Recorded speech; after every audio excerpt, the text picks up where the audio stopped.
And coming up, we will take a closer look at the salary cap casualties that have already occurred and maybe some of the ones that will still continue. One guy who will not be a cap casualty is Dak Prescott. Officially signed his 4-year, $160 million contract yesterday with $75 million paid out in year one. Jerry Jones, who had 30,000 or more fans most of the season, not one of the owners who has to worry about having cash on hand to do business. Here's Dak signing the contract, and let's hear from Dak first talking about the deal that he signed to stay in Dallas for at least the next 4 years.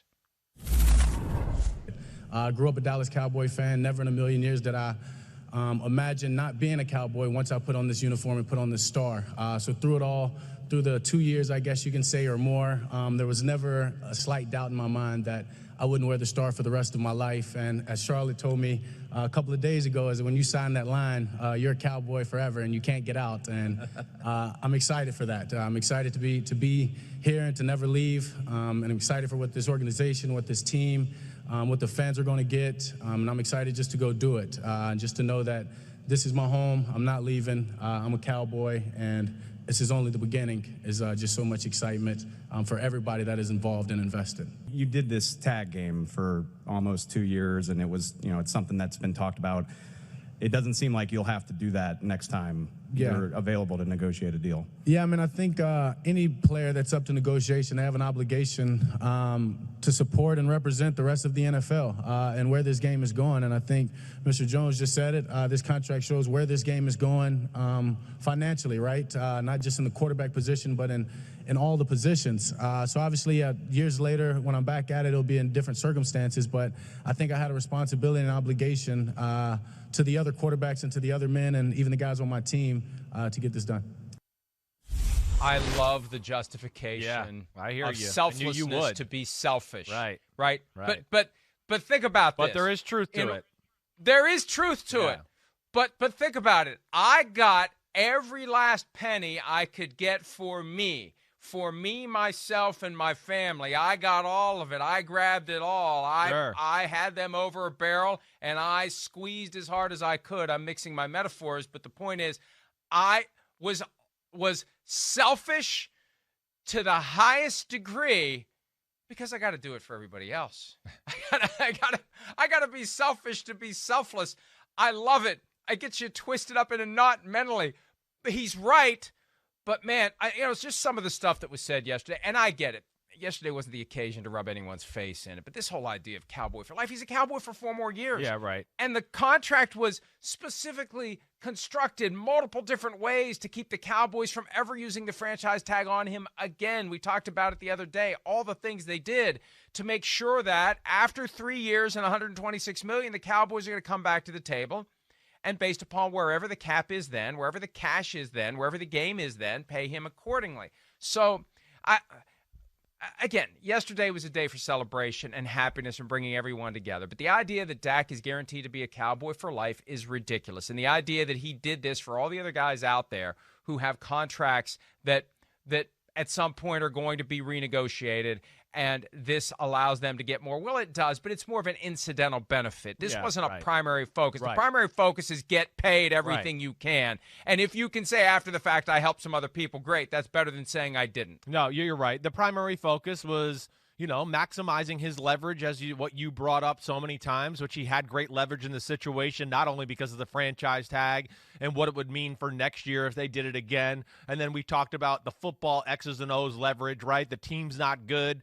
The passing game's the only thing to look at that's an elite unit on their football team right now. And, whoa, we don't have a quarterback for the future to take advantage of that. So his leverage was maximum there. And, yes, for his own reasons, he took advantage of that. And, I know we're the same there. We're never going to be mad at that. Definitely not. Now, there is, that sense, though, in league circles when you get in the NFL and do things like that where, again, a lot of the times we, commend the guy who takes less and do that.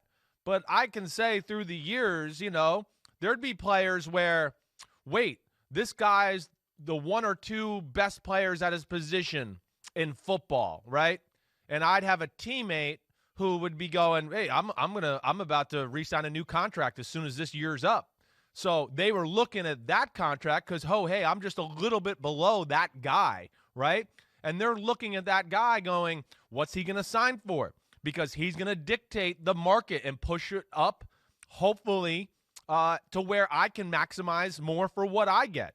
And there were instances where that guy who was one or two best at their position, they'd sign for less and do the team a favor. And, yeah, you'd have guys, or that guy I'm talking about in the locker room, or guys in the NFL in general who are going, damn, that's going to affect me now. I'm not going to be able to, push my price up here because he didn't really, stress his leverage that he had. So that is a real aspect, and I'm with you. I don't think that's the reason Dak Prescott did that, but it's like the unintended consequence, and it is good for other quarterbacks. Tom Brady is the prime example of that. And there was a period of time from about 2013 through 2017 where the quarterback market stagnated. Yes. And one of the reasons it's stagnating is Tom Brady, who was having a great run in that window, right, was not insisting on blowing out the market, getting the top dollar. And that's how it works. The more you stretch, the more others can fall in behind. It's Rodgers finally did it, right? It's not necessarily the case where Brady's contract is going to be surpassed, but when Brady's so low, you have two things happen. You have other quarterbacks who have a hard time getting their full value, and you have other members of the Patriots at the time who have a hard time getting their full value because there's always that attitude, spoken or unspoken. Who do you think you are? Right. Tom Brady's not taking the maximum money. Why do you think that you have any right to that if he's not doing it? And so that's the flip side. So to the extent that there is an obligation to help others, Tom Brady has not respected that obligation for about 20 years. Well, and there's been some players there, right, that have been left there and been disgruntled about, what they made when they were there. And I want to go, well, that was your fault. You guys all drank the Kool-Aid. I don't know what else to say. Okay, you took less. You won Super Bowls and did that. But now it's towards the end of your career and you're pissed off you didn't make more money. Well, that was your fault. I don't know what to say about that. So that is right. And, that's where I know Peyton Manning, with quarterbacks around the league and just players in general, he was loved that way because he always pushed the market. Brady did that early on in his career, but then, like you said, kind of backed off and just went, okay, let's have a team and do all those type of stuff. But, that's a real aspect, and you do see that out of the ex-New England players who are a little disgruntled by all that stuff. I know this is about Dak, but let me throw you a curveball. I was on with Dan Patrick yesterday, and he suggested, what if Tom Brady just says to the Buccaneers, take my $25 million in compensation this year and pay me the minimum. $1.075 million is the minimum for anyone with 7 or more years of service. Has to be at least that. What if he would do that? Yeah. And it's $23.925 million in cap dollars and cash available to keep the team together. He'd be in the perfect position to do that. And that's the exact opposite of what Dak has done. This is taking as little as possible to make sure that the band can be held together and Tom Brady can pursue number 8. And for him, getting number 8 is far more valuable than whatever the Buccaneers could pay him this year. Yes, but, it also seems like the time in New England kind of stopped because he felt like they didn't value him the proper way and stuff like that, too. So, well, the Buccaneers value him. They're kissing his butt. I know. He's great. He's the best thing, as you like to say, since sliced bread. Yeah. So, they value him. They love him. Hey, baby, let's go. Let's go get another one. And, boy, it'd be nice if we had another $23.925 million. I hear that, but, and Tom Brady early in his career, I mean, he literally used to ask and go, I will not accept $1 less than Peyton Manning. And he changed, and I give him a lot of credit for that. We've talked about it. He was forced into a corner a little bit and all that. But at the same time, I look at it now where I go, no, again, I don't look at him as the best quarterback ever, but he's the GOAT. He's bringing so much damn money to that team and jersey sales and all that. That would, it'd be a cool story, but man, I mean, he is some valuable, unbelievable asset. When you talk to people who were at the Super Bowl this year, right, and they were down there in Tampa, my dad, for instance, here we go. He's at the store, and he's going to buy my little boy a jersey, right? He wants to buy him a jersey. Okay, I'm at the Super Bowl. Let me get one of these jerseys. Oh, he's got a Mahomes jersey. Okay. He goes over to the rack. There's a huge rack of Tampa Bay jerseys. he starts looking through it. There's nobody on the team other than Tom Brady's jersey there. The whole thing. And, he looks at the woman and is like, it's only 12 jerseys? There's nothing else? And she goes, yeah, they sell like hotcakes. We don't need another jersey out here. And that just says it. So, I don't know. I feel like he's gotten to such legendary status, and I don't know his money situation. We know his wife made a lot of money and all that too, so I don't want to, try to act like I know, but I don't know. I just feel like he deserves to be paid at this point. He's a legend. He's going to have statues everywhere. He's the man. I have not audited his family's financial statements, but let's just say there's plenty. They're okay there. They're doing fine. Right. But, you're right. He does move the needle. Yeah. Think about it. Starting, and this is a coincidence. This has nothing to do with you, but starting with your arrival, they began to have a hard time filling the stadium in Tampa. No doubt. And that got worse, not better. And now they can't wait to open the gates and allow everyone who wants to attend because they're going to have a full house for the first time since their first Super Bowl year of 2002. Right. And Brady is the catalyst for that. Remember when Bruce Arians continued to criticize Tom Brady last year? And at one point I was told ownership's not real thrilled with this because their main objective this year is to make sure Brady comes back next year. Right. Because they want to make all the money next year they're not making this year. But anyway, let's get back to Dak Prescott. That was a good talk. Let's go back to Dak Prescott.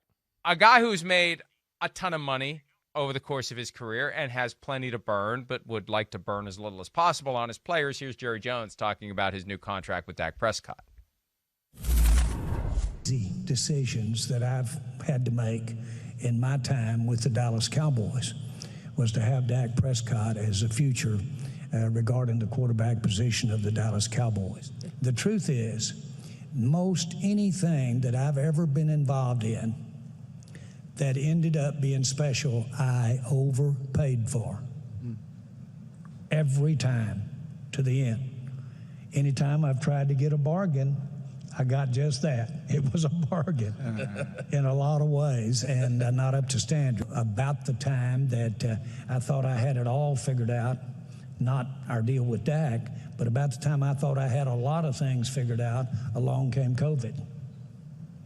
And all of a sudden, I have been in the National Football League when it couldn't pay its bills.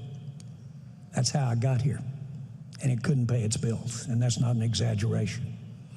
And so you've got to look at the lay of the land as it evolves. And anybody that beginning last year didn't look at the overall lay of the land. So I'm going to blame a little of that ambiguity that happened with the COVID business and what have you on any measure that I might have had about, well, is this, how do we go? And really, how do we structure and how do we plan on going forward?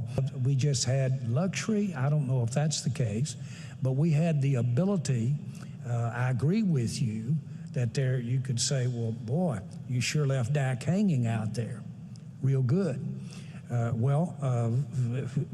Obviously, he has the temperament for that, and I'm glad here. It's not as simple as Dak wins, Jerry wins, Cowboys win. Let me tell you one thing. The Cowboys won today. Sure. They won today. And I'm excited about this future, and that's what we're all interested in, is the future. He is such a good salesman that he could make a compelling case for dumping water into a trash can. That's how good of a salesman Jerry Jones is. Because we got to strip all that away. I'm happy to overpay. Anything great I've ever had, I overpay for. Baloney. He's always looking for bargains. That's how they got into this problem, because they thought they could get Dak to sign a deal that was favorable to them, and they misread his resolve, and they thought he'd be more like Tony Romo, who never pushed the envelope because he was undrafted, and as we said earlier in the week, he's just happy to be here. He already won the lottery by being the starting quarterback of the Cowboys. How much he makes, it's relative degrees. It doesn't matter. He's making more than he ever thought he'd make playing football in the NFL. So they thought they'd get Dak to take less. They painted themselves into a corner, and their only way out was 4 years, 160, with no way to tag him when this deal expires. And as a practical matter, they got to be back to the table after 3 years, 126, $42 million a year for the next 3 years. The rest of it is just talk. And I don't expect him to sit there and say, man, we really screwed up. Somebody asked me the other day who won this heavyweight fight. I said Dak won by TKO because the Cowboys kept punching themselves in the crotch. Yeah. It's their own fault. They're the ones who made this mess. They're the ones who allowed Dak to get the money that he's going to get. Yeah, no, you're right. I mean, they made their bed. They're going to lay in it now, but it's not like that horrible bed to lay in. I mean, certainly not. We've hit all those reasons. And Prescott, brings something to that football team. You say what you want about Prescott, even there in that press conference. Once again, it just shows, to me, he just exudes man's man, or guy that you want to be a leader. He says all the right things.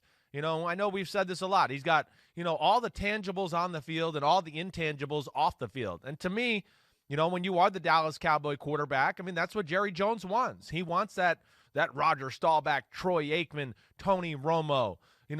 There's a presence about the guy when he's not in the locker room. When he walks into some, restaurant, you just go, man, look at that guy. That's the man. If there's a man in the restaurant, it's him. There he is. Dak Prescott has that type of presence about him. Yeah, they overpaid. So what? Yeah, I'm not going to sit there and go, oh, anything he's ever done, he's overpaid, blah, blah, blah. I mean, I remember Emmitt Smith having to sit out 2 games, and then he finally overpaid him when he realized, whoa, we're 0-2, and I have a really good football team. And I think this was one of those moments once again where he was just like, okay, all right, he got me. I know they're not in the season and losing games, but he understood the value of Dak and the situation to what his team is at right now. And, we'll go back to something we've been saying for 2 years. He's not getting any younger.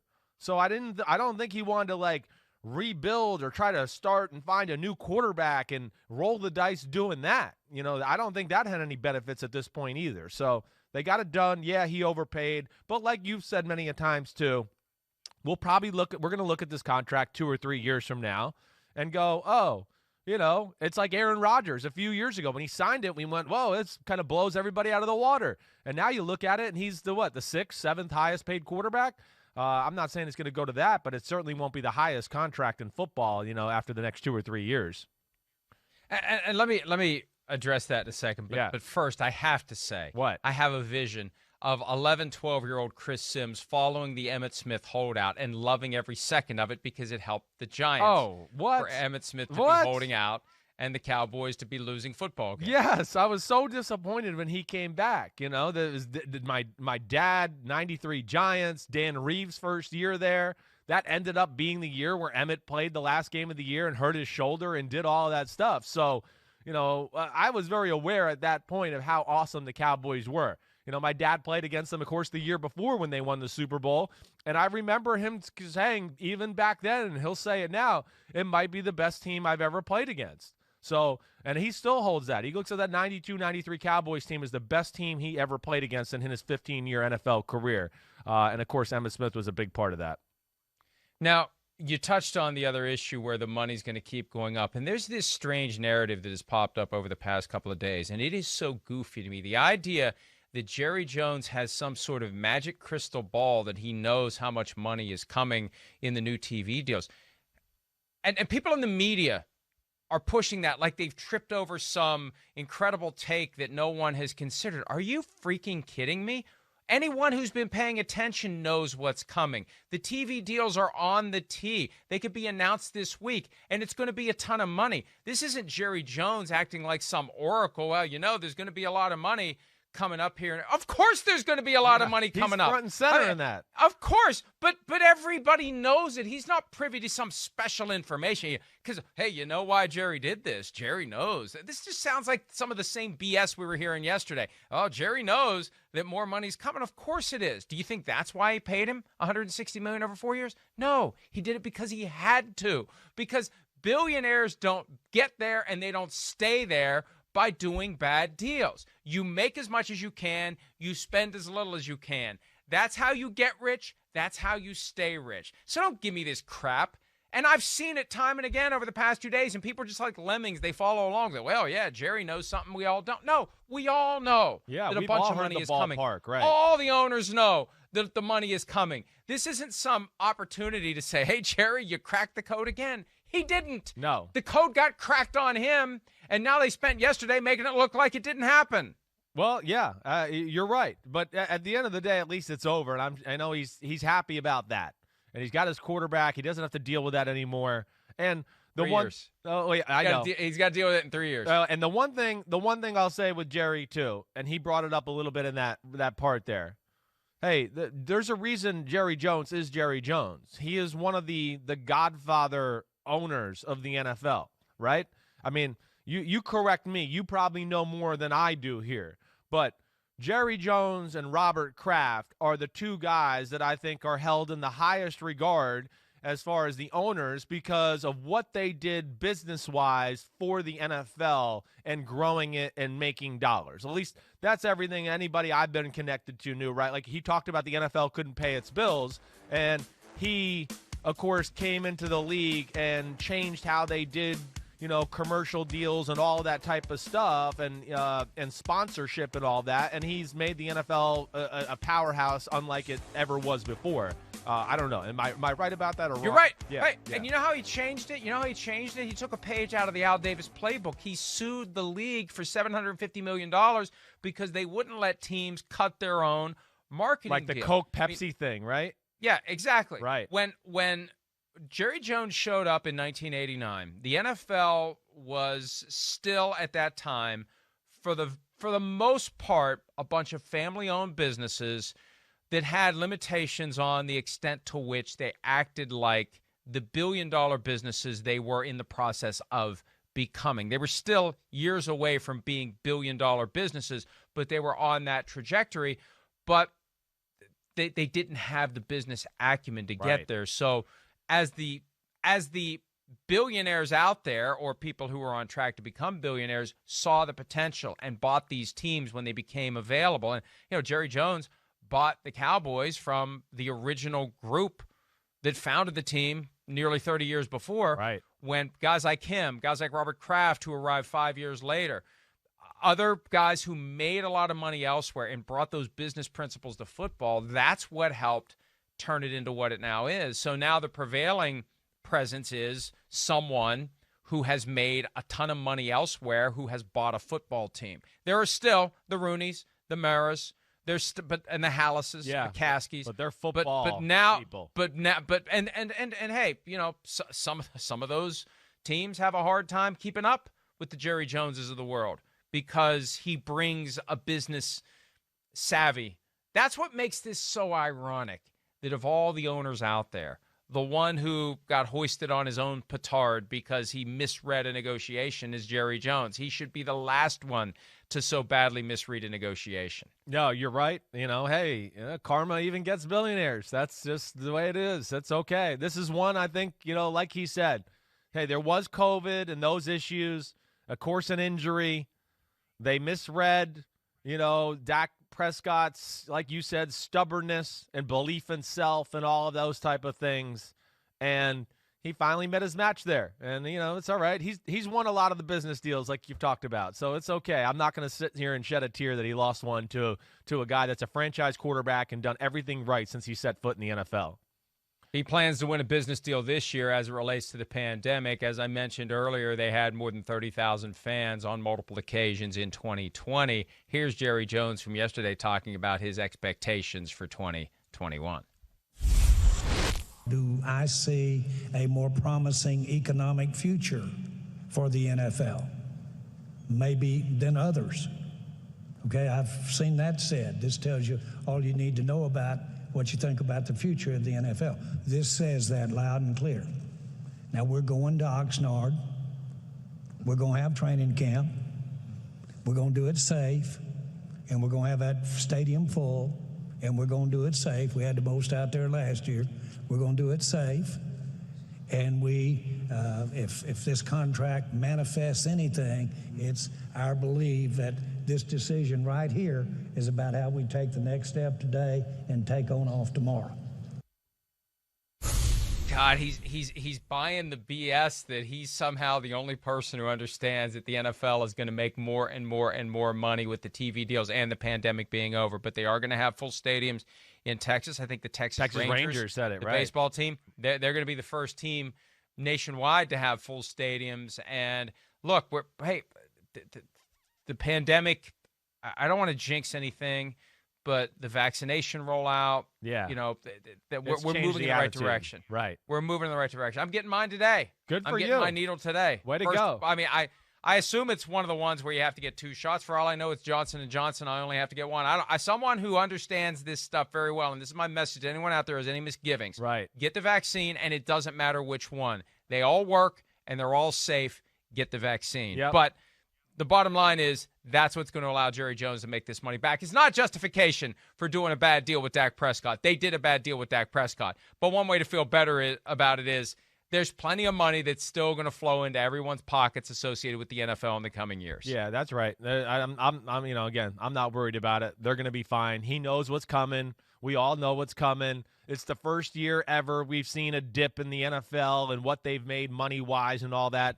They're going to be back on that cash cow, by the end of next year, and we're going to hit on this a little bit in the next segment, which I'm excited to dive into. Hi, I'm Mike Tirico, and thanks for watching. Make sure to hit subscribe for the latest news and highlights from NBC Sports.